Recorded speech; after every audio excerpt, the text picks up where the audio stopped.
Apa sih project based learning itu?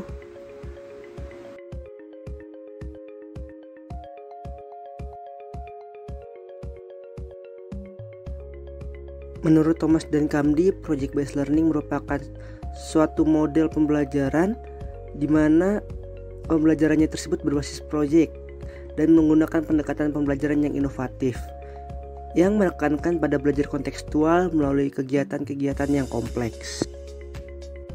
Jadi dapat disimpulkan bahwa project based learning merupakan salah satu model pembelajaran dengan ciri khusus adanya kegiatan merancang dan melakukan sebuah proyek di dalamnya untuk menghasilkan sebuah produk.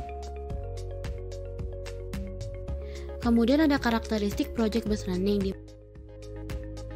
Yang pertama, siswa itu sebagai pembuat keputusan dan membuat kerangka kerja. Yang kedua, juga terdapat masalah yang pemecahannya itu tidak ditentukan sebelumnya. Yang ketiga, siswa sebagai perancang proses gitu untuk mencapai hasil. Yang keempat, juga siswa bertanggung jawab di mana untuk mendapatkan dan mengelola informasi gitu yang dikumpulkan. Kemudian yang kelima itu melakukan evaluasi secara kontinu. Yang keenam, siswa juga secara teratur melihat kembali gitu apa yang mereka kerjakan. Yang ketujuh, hasil akhirnya itu berupa produk dan dievaluasi kualitasnya. Dan yang kedelapan, yang terakhir, kelas memiliki atmosfer gitu yang memberikan toleransi kesalahan dan perubahan. Tujuan dari PBL yaitu ada meningkatkan kemampuan peserta didik dalam pemecahan masalah proyek. Yang kedua, ada memperoleh pengetahuan dan keterampilan baru dalam pembelajaran. Yang ketiga, ada membuat peserta didik lebih aktif dalam memecahkan masalah yang kompleks dengan hasil produk nyata. Dan yang keempat, mengembangkan dan meningkatkan keterampilan peserta didik dalam mengelola bahan atau alat untuk menyelesaikan tugas atau proyek. Dan yang kelima, ada meningkatkan kolaborasi peserta didik khususnya pada PBL yang bersifat. Ada beberapa kelebihan dan kelemahan dari model pembelajaran project based learning. Kelebihan yang pertama itu meningkatkan motivasi belajar siswa. Motivasi belajar dapat muncul ketika siswa merasa puas pada saat mereka sukses mengerjakan sebuah proyek. Yang kedua, keterampilan pemecahan masalah semakin meningkat.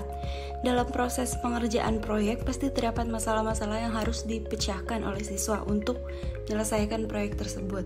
Hal itu akan meningkatkan keterampilan mereka dalam memecahkan masalah. Ketiga, terjadi kolaborasi alamiah antar siswa. Model pembelajaran ini umumnya dilakukan secara berkelompok, jadi secara alamiah kolaborasi itu terjadi ketika setiap anggota berkontribusi demi kesuksesan proyek kelompok.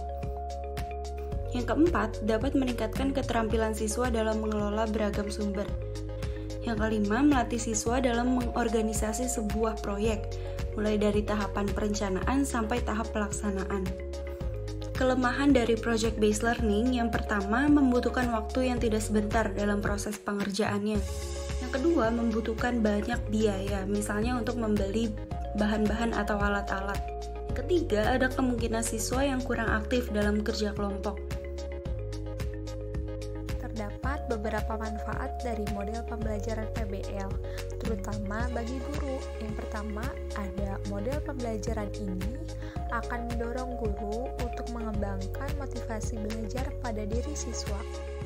Yang kedua, mendorong guru untuk membantu siswa dalam meningkatkan kemampuan penyelesaian masalah atau problem solving. Yang ketiga, guru dapat mendorong siswa untuk menumbuhkan kemampuan berpikir pada tingkat tinggi. Selain itu, siswa dapat melakukan penelitian secara nyata dan mampu menyelesaikan proyek yang diberikan guru. Contoh project based learning banyak digunakan pada studi-studi yang bersifat praktik. Contohnya teknik yang membuat rangkaian listrik, tata buku yang membuat makanan, bioteknologi yang membuat pangan dari bakteri, sosiologi yang melakukan penelitian masyarakat. Kemudian ada effectiveness atau efektivitas pembelajaran yang merupakan pencapaian gitu yang diperoleh setelah dilaksanakannya proses pembelajaran. Nah, orientasi pada project based learning ini itu lebih mengarah kepada kesempatan belajar untuk menyelidiki suatu masalah. Pembelajaran project based learning ini dapat dikatakan efektif gitu karena merupakan pembelajaran yang menitik beratkan pada aktivitas siswa, di mana untuk memahami suatu konsep dengan melakukan investigasi yang mendalam terhadap suatu masalah dan juga menemukan solusi gitu dengan pembuatan proyek.